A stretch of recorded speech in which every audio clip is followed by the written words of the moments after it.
What up, what up, what up, what up, everybody? And welcome back with another Stone DM. That's me. Uh, we, um, we are, making our way right through the, Dark Forest and, through this, nice, fun little homebrew campaign we got going on. Check us out, All Bear Crew, right here, one word, on YouTube. Um, but bloop, maybe sit back a little bit.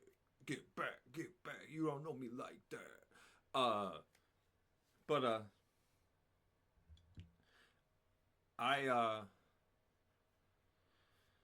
I really need to figure out how to design some more combat uh things. Um, I don't know that the fights always have enough adversity to them. However, you know, they could go one way or another, so it all depends on dice. But sometimes I feel like I'm coming up short in the department of encounters. The environmental encounters, on the other hand, are kicking ass, but my combat and creature encounters don't seem to last that long. But it could just be, how it's been going. Because I tried to bring in a creature that had a CR of 7. He swung hard, hit hard, but he ended up missing basically every attack.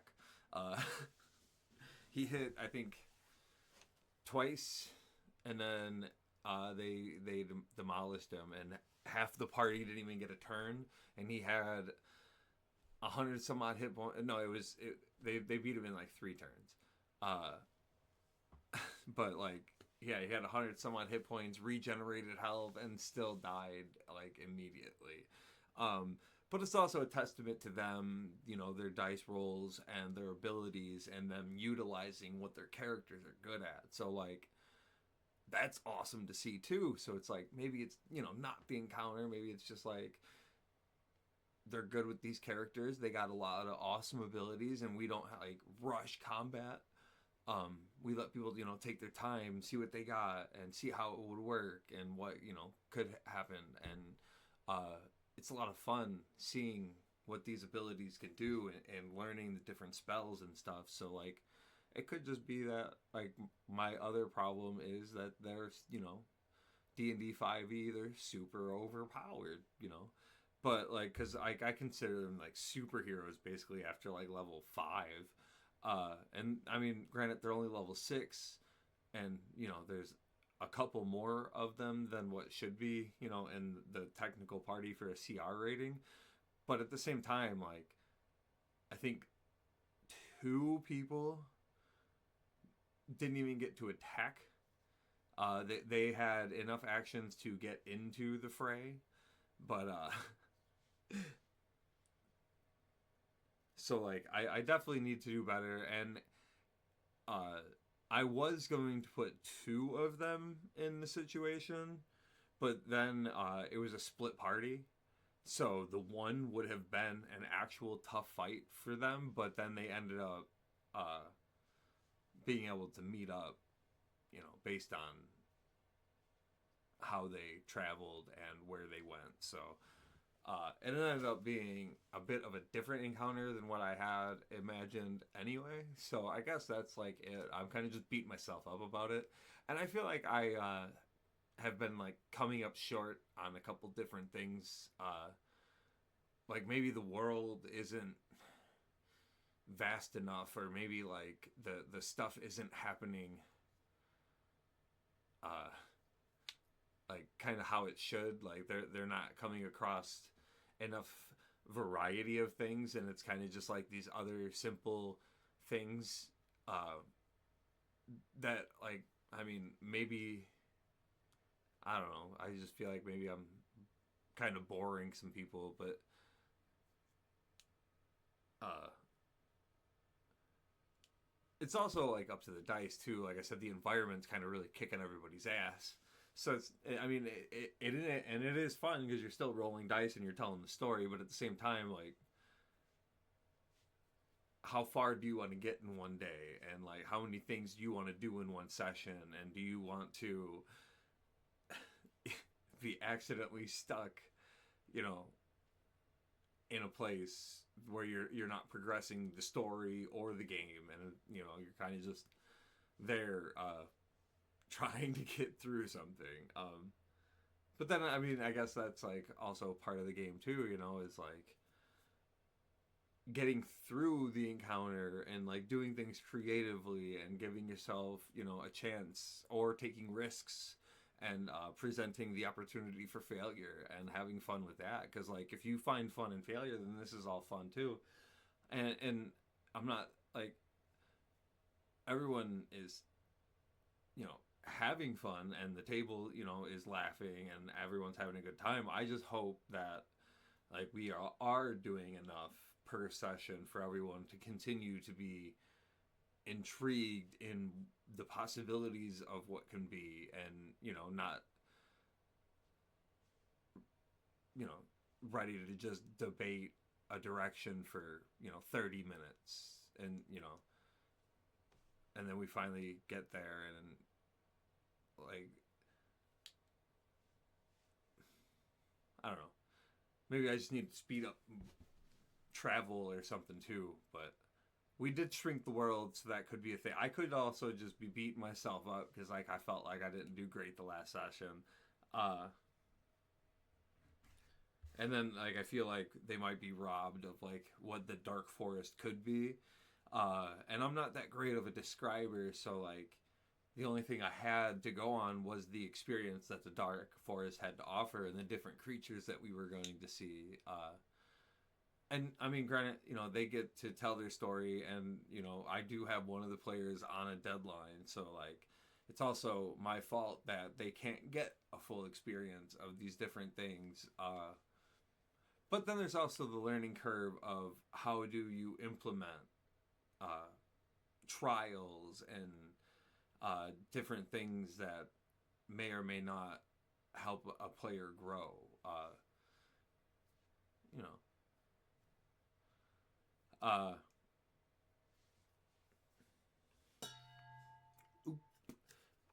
but it's all just really fun, honestly, sitting here telling the story.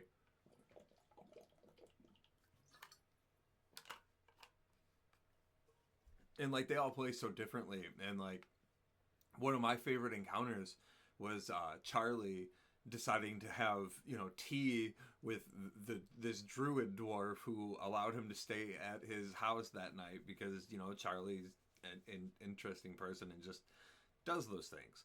And like that's one of my favorite moments, is just like, and that was like nothing, you know. So like, and we almost didn't have that moment, but he was like, oh yeah, no, this is actually what I'm doing, I'm not there yet. So like he had to stop me from like rushing the game along, because I was like, oh, you know, let's keep it moving. But no, he was like, well, hold on, I haven't started the morning yet. And like that's one of my favorite parts.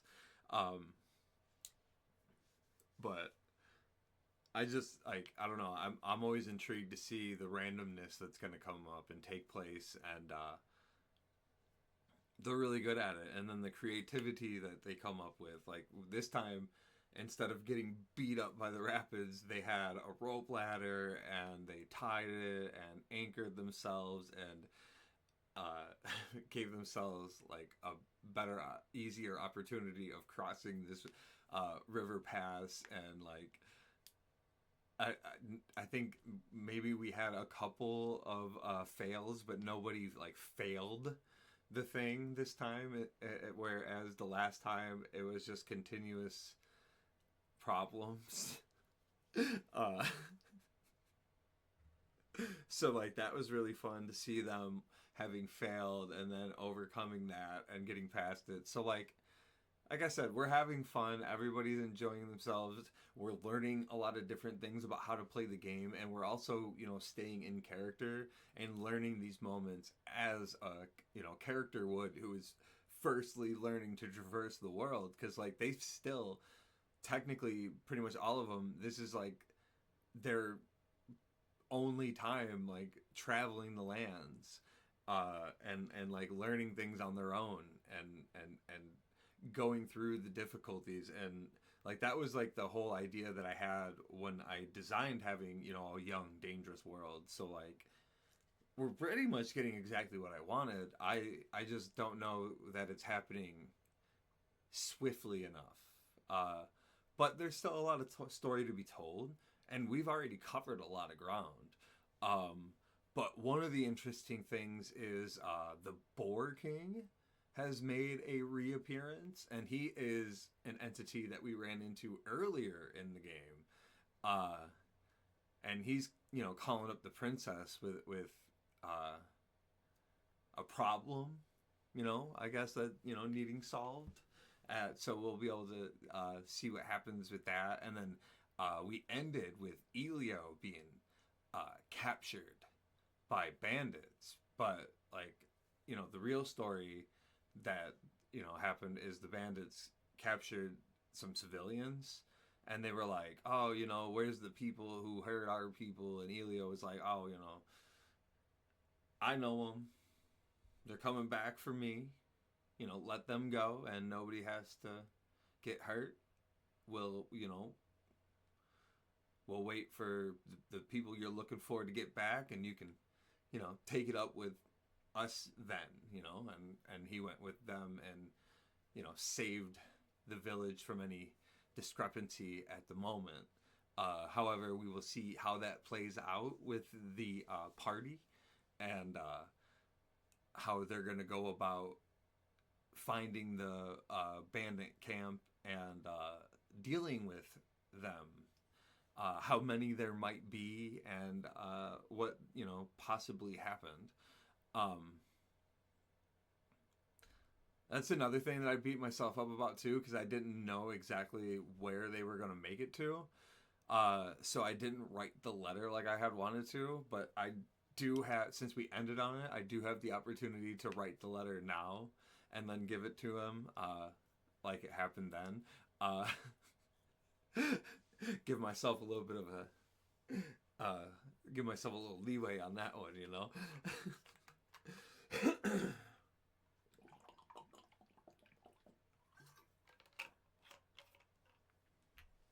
Because like I'm not great with props and stuff in game, and I'm not like great at like, you know, giving them like notes or like hidden items and stuff. And like I would kind of like to get better at that kind of thing. One of our DMs, Roxy, she's really good at like giving you like personal stuff or like items from the game, and like it's really cool. I just never think about it enough or in time. Like a lot of my stuff kind of just comes up. I do plan, you know, obviously some things, but I wasn't even sure if they were, you know, even going to go back to Magellanas, or, you know, how they were going to handle it, who was all going to be there. But,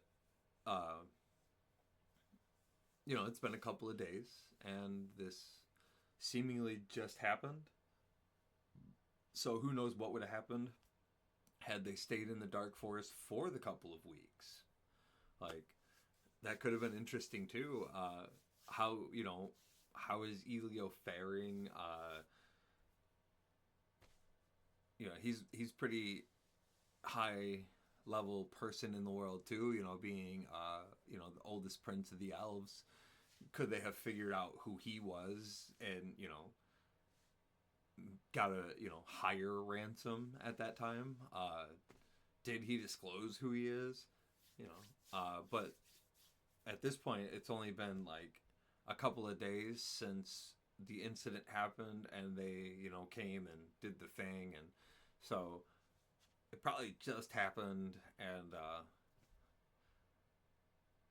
you know, everybody is fine and dandy at this point, and seemingly probably knows very little. Elio's probably pretty smart with that stuff and didn't like announce himself to be, you know, the prince. But you never know, you know, royalty's a little high into themselves. Oh man. but we also got some Bubo storyline, and I kind of like feel like maybe I'm doing a disservice because the idea was that Bubo was going to go to, the Druids and, learn the story of Bubo. And while Bubo did learn a lot about who they are, they still didn't learn what they are entirely. And I don't know, if that's giving too much to one player story and like, making them work harder to learn everything than the rest of the people. Um but also, like, with this other stuff happening in the world, now they have to abandon some things in order to go do this stuff. But also, you know, going and finding out how to get to the land of giants, or just run, doing that is also part of the development of the world. And since we have a young world, like, this is all kind of fun to see how it progresses. So when I first thought of the idea of having Bubo's whole story not at just the druid camp, I didn't really think about it that much in depth. I just thought it was like really cool to possibly end up in multiple locations learning like the mysteries of a story. But also I didn't know that, how the world would unfold and all the things that they would find interesting and get into, and like the different things that might happen. That's the problem, being the DM. I only have one imagination, and I don't want to say competing against, but I'm comparing with, you know, 5 other ones. So I'm never going to be able to keep up with everything that they are going to be able to imagine. And like, that's super fun for me, because like I can have all these awesome ideas, and as long as I have an idea of the world and how it's supposed to be, and things that are supposed to be in these, specific places, I can be halfway prepared for whatever they end up wanting to get into or find interesting, or whatever that player may stumble across. And then, I can kind of railroad them into some certain directions, or like, move a couple things if need be. But like, I try not to do that, because if I leave breadcrumbs and they see that they're breadcrumbs, they'll take them, even, just for the sake of the game. So like, I don't have to force them in different, directions.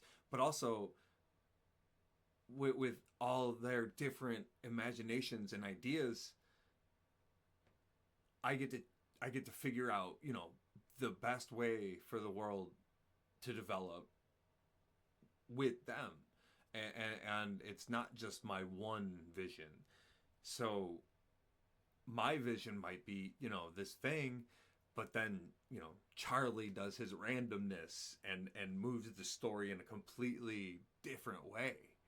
Or the princess deems something way more relevant than what it maybe was, and that, let's work with that.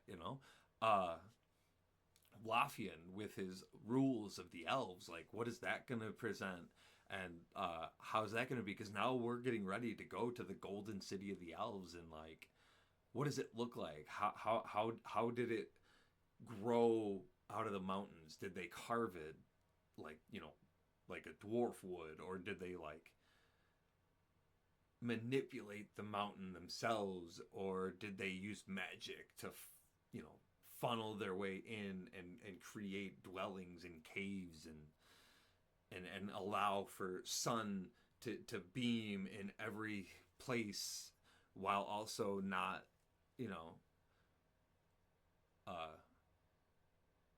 being, blinding or a distraction. but it's always, you know, set perfectly in every location it's supposed to be. Always giving light to the right, you know, places. You know, maybe there's like a room with some of the god statues, and like at a specific time each one is lit up. Like, what kind of things are we gonna do with that? Like, this is gonna be an elegant, regal city of a people who are old, because you know they're the second people of the world. They came in only like 50 years or so after the dwarves did. Um, but they're also few, and they're also, you know, locked away in the mountain. Not locked away, but like hidden away. So like, what does that present?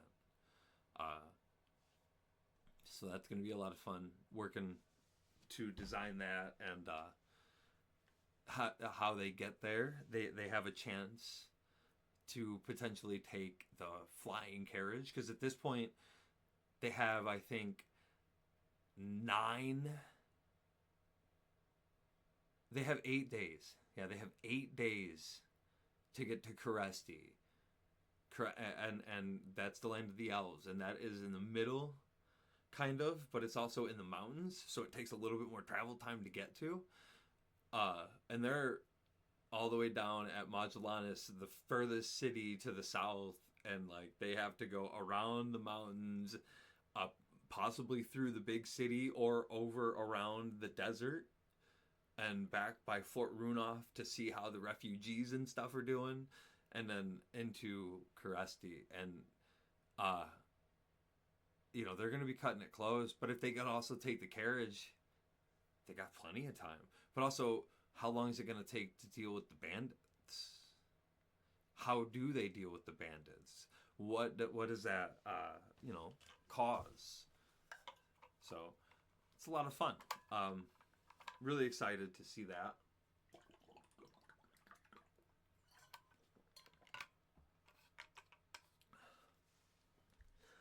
And then there's also the idea of, you know, going forward from there.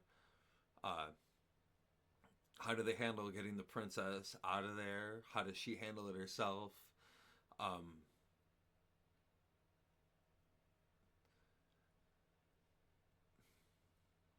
I think the giants will be a lot of fun. Are they strong enough to go to the land of giants? Do they need to, like, you know, traverse the land a little bit more and do another like couple of things? Do they wait until after the summer festival? So now, you know, and then like the summer festival coming up, I have to design, you know, cool, fun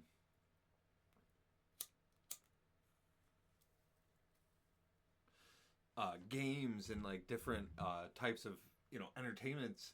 I was thinking about maybe asking Roxy about like the circus stuff and just like stealing some of that stuff, because there's like already mechanics and stuff for it. And then I got the Game Master's book of more random encounters, and there's some kind of fun game stuff in that. So I'm gonna take some of that too, and hopefully that'll be a nice, entertaining, you know, odd day of just fun. Um,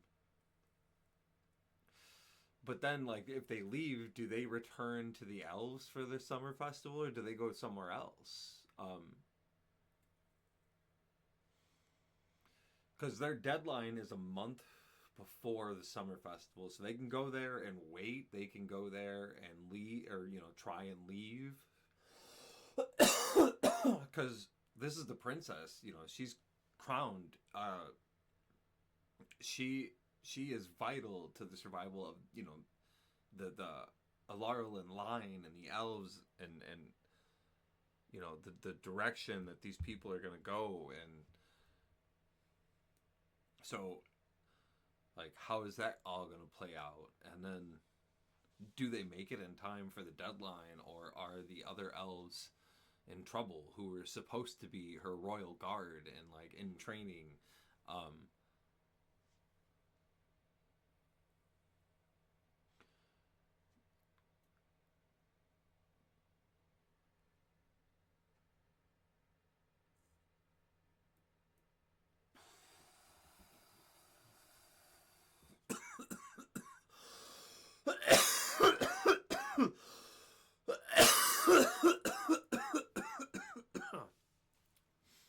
And then, where is Charlie from? Like, does anything come up about his storyline? I do have a couple ways for some stuff about a potential lead for some Charlie stuff to present itself, but it's got to be right time, right place kind of thing. Um, the character Charlie, the guy who plays Charlie, uh, is enjoying the background and not having the present big background story coming into the game. He doesn't generally create a backstory for the character. He kind of just gets a feel for who they are and plays it usually fantastically.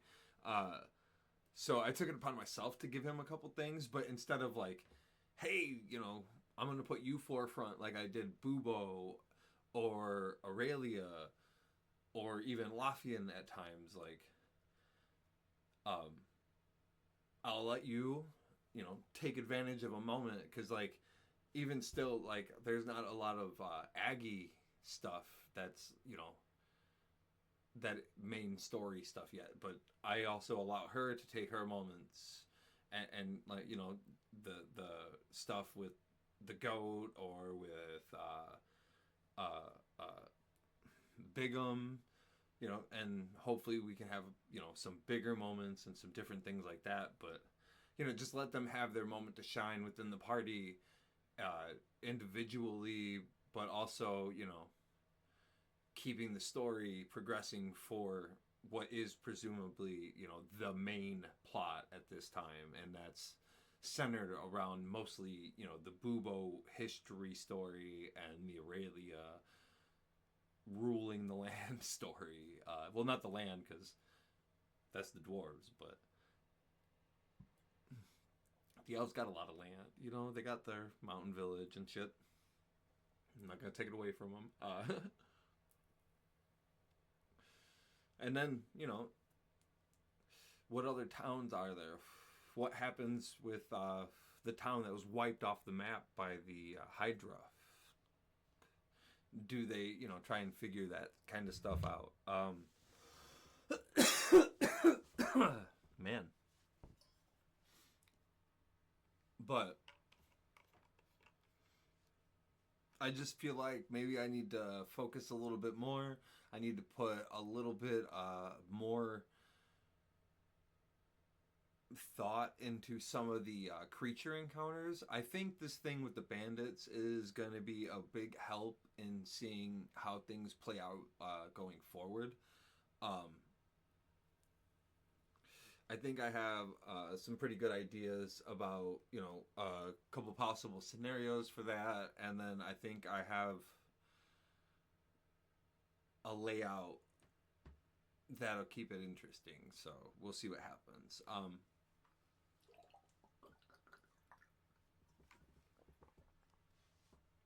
Because, like, there's also the idea that not everything's a boss fight.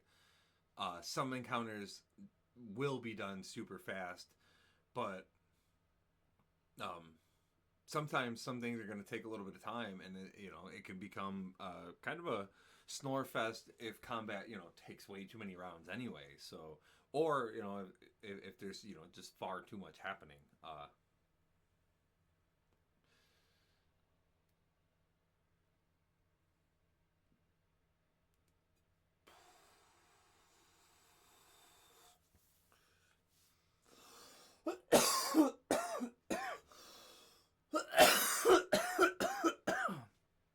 But I am excited to see what happens going forward and how they play out some of these really fun scenarios that we got. Like, we got the first, like, bandit encounter that involves, people that they know and care about. And then we also have the idea of meeting royalty and diplomacy and presenting ourselves, and also figuring out how to dictate that type of world. And then we got the savagery of going into the land of giants where people don't go, and like what does that look like? How does that present itself? Do they get, permission? Do they sneak in? Uh, is the land gonna, treat them differently depending on how they go about doing that? So I get a lot of fun time to think about, these different types of uh, scenarios to present to them, to see how they handle these things, and how we can tell the best story possible. But also, I want to, give them the idea of the threat, and let them think that things, are hard. Like, but then there's also the idea that they don't want to try and cross a river again because that almost killed them last time. And I feel bad, but also, it all just comes down to the rolls, uh, and that's, the fun part. Like, so come check us out, All Bear Crew, over on YouTube, here on YouTube, All Bear Crew YouTube. You know what I'm saying?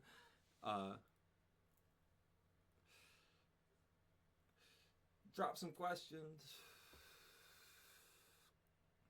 and let me know what kind of scenarios you guys come up with, or like what kind of encounters you guys like to throw at your party.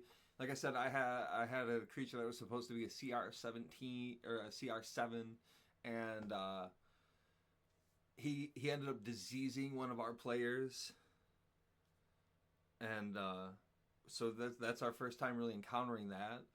But then we kind of ended up finding the cure for the disease rather simply. So hopefully they don't feel like that was kind of too easy. But they did go up and ask the main being and convinced him to do it. And we're a little upset that he was debating whether or not to save a life. Like,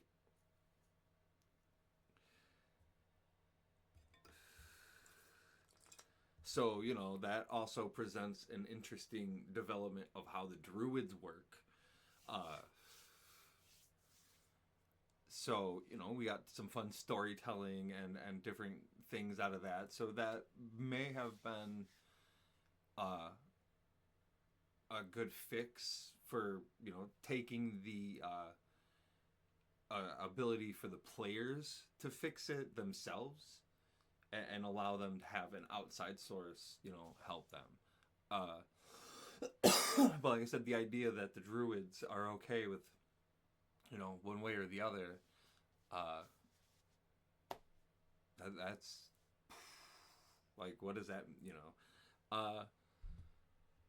so then we get, some more fun ideas, and then I also have to consider that I'm like wavering in and out of stopping this thing, but then different ideas pop in.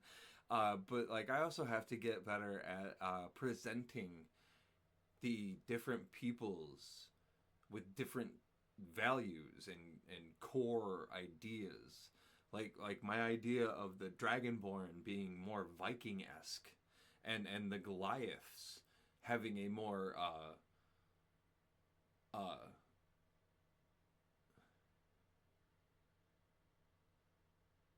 indigenous feel, where they appreciate the land and stuff a little bit more. I have to get better at like presenting that kind of thing in these type of people too. And like the druids, like I said, life and death are all part of the cycle. So like, do you interfere? Do you not? Like I need to think about that too, and add that context a little bit, because I'm always creating, what I think are different people, and really the only big difference is they look different. I don't portray the idea of, the different, even foods of different people. So like that's something I need to consider a little bit more, and try and present a little bit better to the players, and to the world, to help it grow. in a different way. Because, like, sure, the dwarves are the rulers of the entire land because they were the first people here, and King Iden one was a good ruler who, you know, help you know, grow a couple of cities throughout the land, and was part of, you know, helping the elves become, you know, the elves, and also he's the one who brokered the deal between the giants and the people. He's also the one who brokered the deal between the the dwarves, or the people, and the griffins, because the griffins were struggling because their main source of food, the hippogriffs, are bigger than them, but they're also competing with everything else because everything basically eats hippogriffs. So they made a deal to become more domesticated with the dwarves and the elves, because this was before any other people existed. Uh, and in order to help feed themselves and protect their lands, because they were also losing their territory to all these other beasts and stuff. So, you know, that's part of how the griffin mounts exist, and the idea that the griffin carriage is there, and like that's part of it. So like the dwarves, and the world's only 600 years old, so there's not a lot of time for, you know, people to have discrepancies with rule and stuff like that. And I'm sure we do have bandits, but that's mostly like, I don't know, basically people who got tired of working for a living, and they're like, I'm gonna do this. Or maybe like people who were soldiers who, you know, used to go and protect the lands from monsters, and now, you know, they lost their job, or maybe, you know, maybe they're just bad guys and felt like attacking people, and, you know, now they're bandits. But it's not like, you know, war torn lands and like a lot of like struggle like that. There's like different struggle like with creatures attacking villages and stuff like that. So like you do have the idea of hardships, and, you know, maintaining hardy, you know, self is not easy. So like that's another thing I need to be able to present a little bit better too, is, you know, the hardships of the world. But that's, you know, that's why you got bandits. Sometimes people are bad, you know. It's easier to take than it is to work. But I think we're done. I think we're good. Uh, anyway, puff puff, pass it along, y'all. Don't forget to smile. Peace.